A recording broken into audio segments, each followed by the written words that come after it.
Hello! Hi! It is I, Serendipity Wyrd, trying to record this for the third time. The first time I totally lost my train of thought. The second time the recording stopped midway. And I really just want this to be one thing because I want to upload it when I'm done. I apologize for any visual quality, any audio quality stuff that's going on here. I am recording on my phone and I'm out in public, so there we go. But as with a lot of things, my neurospicy brain will in fact do the thing if we just do the thing when we think of the thing. So that's what we're doing. We're recording the video that I've wanted to record for nearly a week now. I am trying to get on kind of a schedule of posting something weekly that, you know, what the content is would vary, but that's kind of what we're aiming for. But I'm not holding myself to anything super stringent because I know that that is the absolute way that I will immediately refuse to do the thing completely and I will just rebel against my own plans. So here we are. Last week, I wanted to record a video after the yoga class I took in the morning because I realized that I have some things that I could share about my yoga journey in terms of fear that I face on the mat and off the mat, how that triggers things in my body, how I respond emotionally to these things.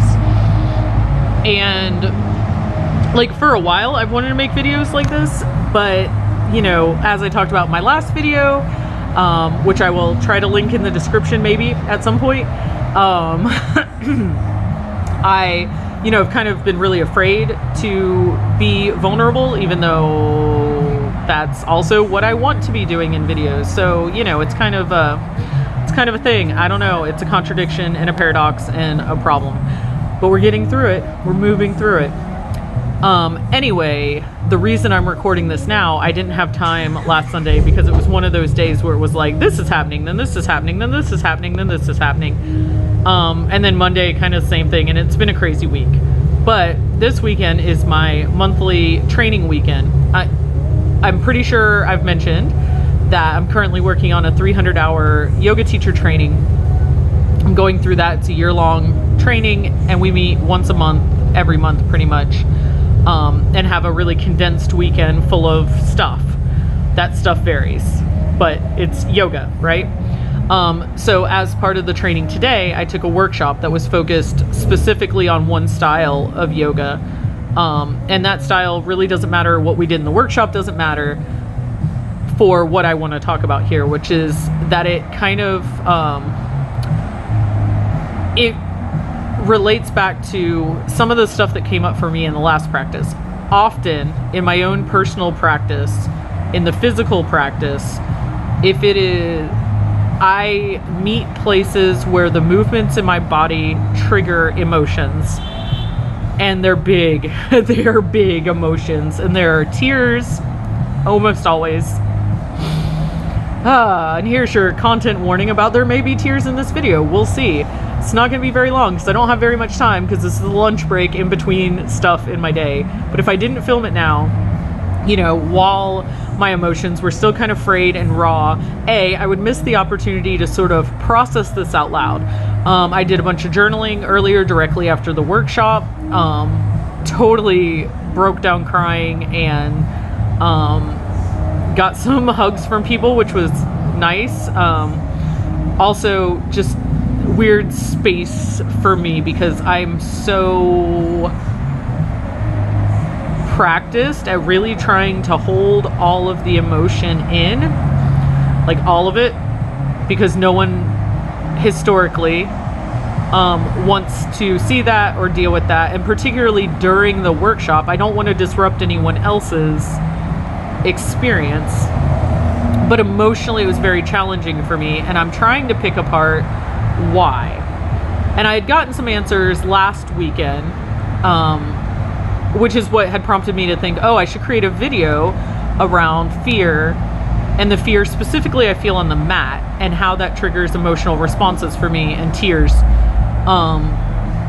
So, because there are always tears for me, because it's like I have so many emotions and I'm feeling so many things. The only way my body has to exhibit that is to just pour them all out my eyeballs. But I've also had a lot of messaging throughout my life that's, that people don't want to deal with that. So I try really hard to not do that in general, but particularly in front of people I don't know very well. And even with my most intimate relationships, I still find myself trying to reel it all in. And luckily I have very, very kind and supportive partners who will encourage me actually instead to, maybe feel some of it.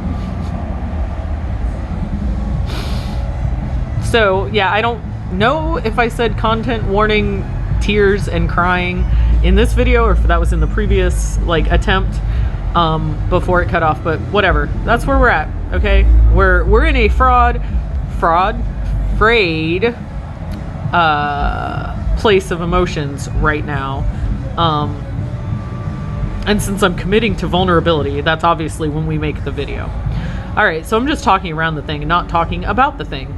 So when I am practicing yoga, particularly if it's a more active sort of style, if there's a lot of up and down off the mat, from floor to standing, my ability level and my current body shape can really present challenges to those movements.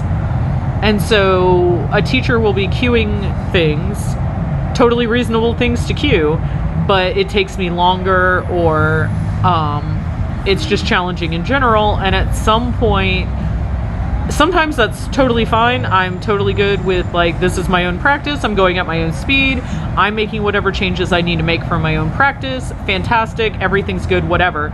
And sometimes it just kind of breaks me and the tears flow. And I'm like, why am I even here? And that spirals into all of these places of do I deserve to be here?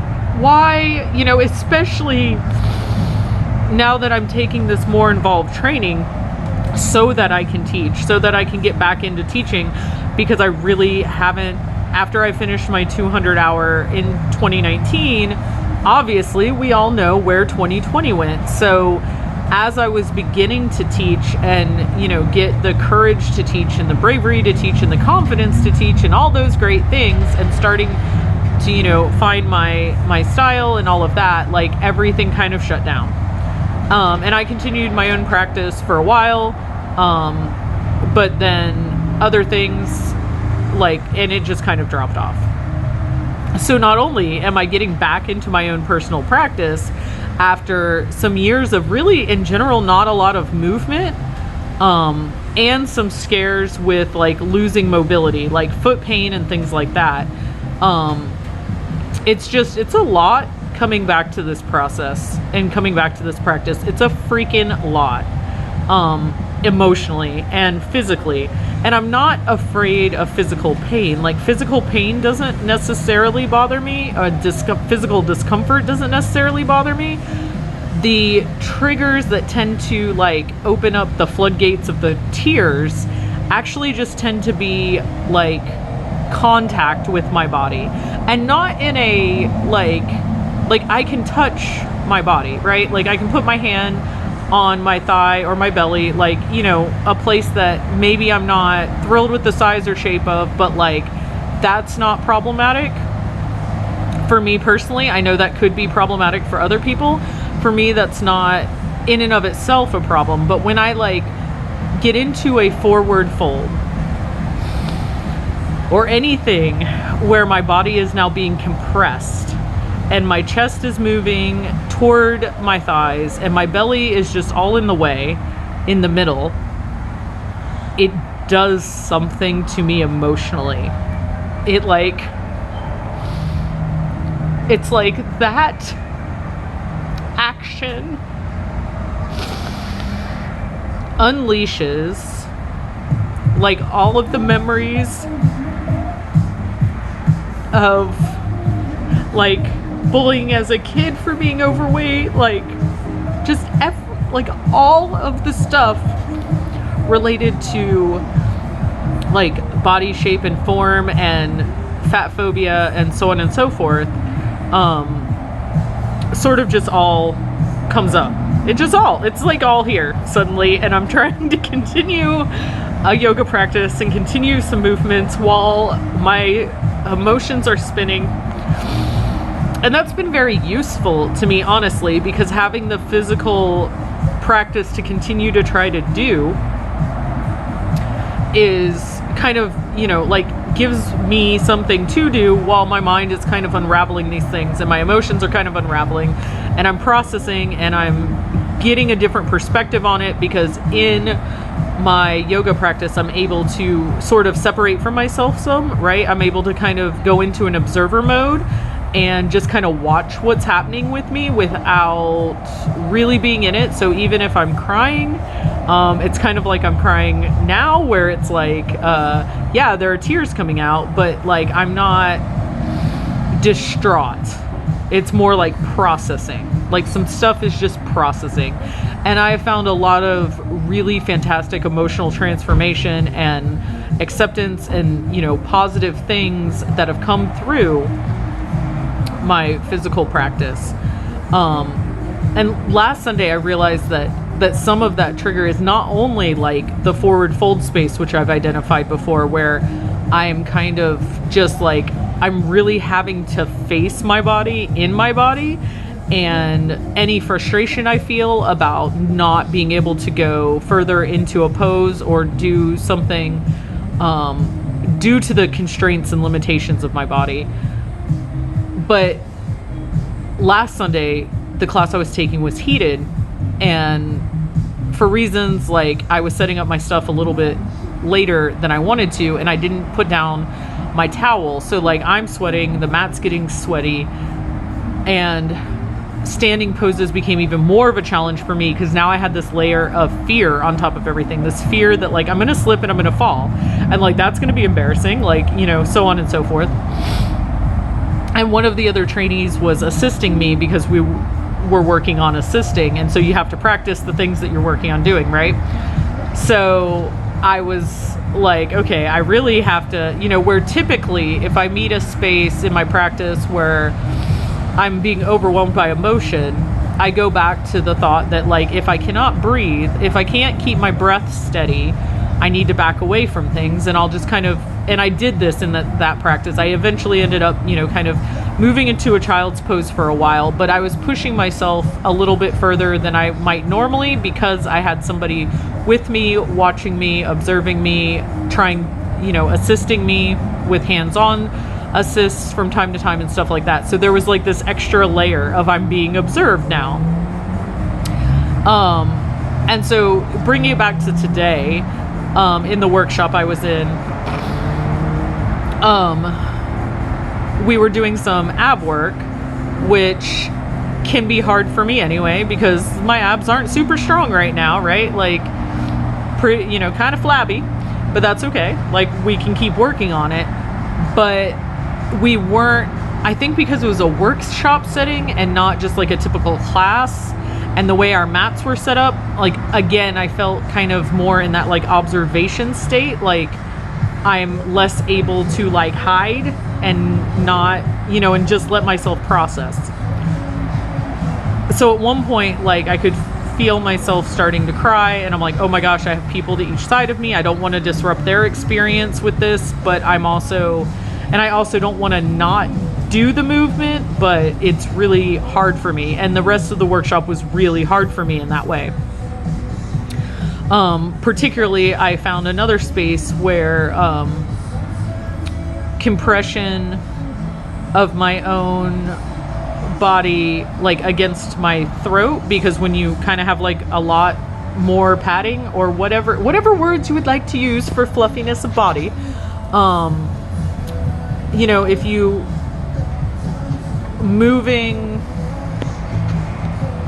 curling my hands up overhead while laying on my back meant that flesh of my chest is then like going into my throat and chin area. And so then it was like that compression thing along with, and the like, oh, this is my body, other people don't have to deal with this like sort of body stuff.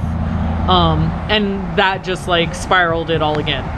I did not run out of the workshop, so big, huge congratulatory check mark for that, because at various points I really, really wanted to. I really just wanted to get up and I wanted to walk out of there, just leave all my stuff behind and just literally never come back. Like, there was at least one, moment of like, this is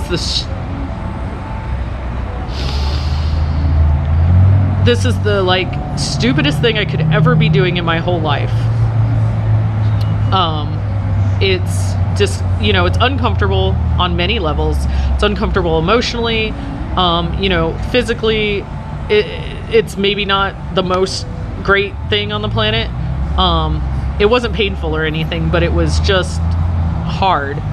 But I actually didn't run because I can't run because I'm in teacher training, and if this is a thing I want to do, I gotta figure out a way to stay sane enough to make it through, right? Afterwards, because I had my notebook out and my journal anyway, I was trying to journal some of this and try to get some of the thoughts out of my head and try to figure it out, until somebody everyone else had cleared out, and it was just some of the other trainees, and somebody had commented on me scribing things, because I tend to write a lot. I really like writing. It helps me put things into my brain. So particularly anytime I take any kind of class type thing, I'm always going to be writing a bunch of stuff. And I was like, no, I'm just really trying not to have a mental breakdown over here. And of course that totally opened the floodgates. And then I'm just crying, and people were the other two trainees who were present were very sweet, and they came over to hug me, and they, asked if it was okay to hug me and stuff. And again, that's a place where I think I wouldn't normally allow comforting in that way, right? Because all of this links back to these things about not deserving this. And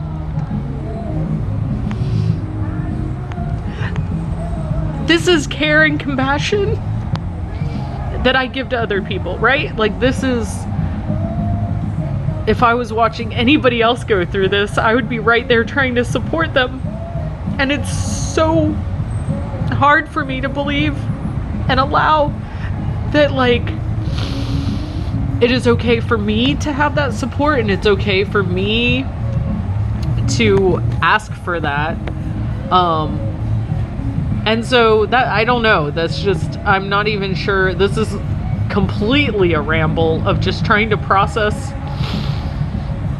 the way that my mind works around some of these things. And I felt a bit better, honestly, after I kind of just let go of trying to hold it in for a minute. Which was good, because it made me more able to really be present during the next section of our studies, instead of spinning around in this why am I even here? I don't just that. I don't even want to put words to all of the thoughts in my head, because I don't want to cry all of the tears, but I don't know that it's necessarily valuable to speak it all. I've already kind of scribbled it all in the notebook. And I'm not 100% sure what making this video is about, other than to just say, through this practice, and not only the practice of yoga, some of the other practices that I do in my life result in this kind of stuff, because I'm generally a person with a lot of emotions and a person who feels a lot. So I guess it's makes sense that sometimes those feelings pour out of my eyeballs. I don't know, but I cope with a lot of fear, and it takes a lot of reminding myself that it's okay, and I can shift things a little bit to be less scary.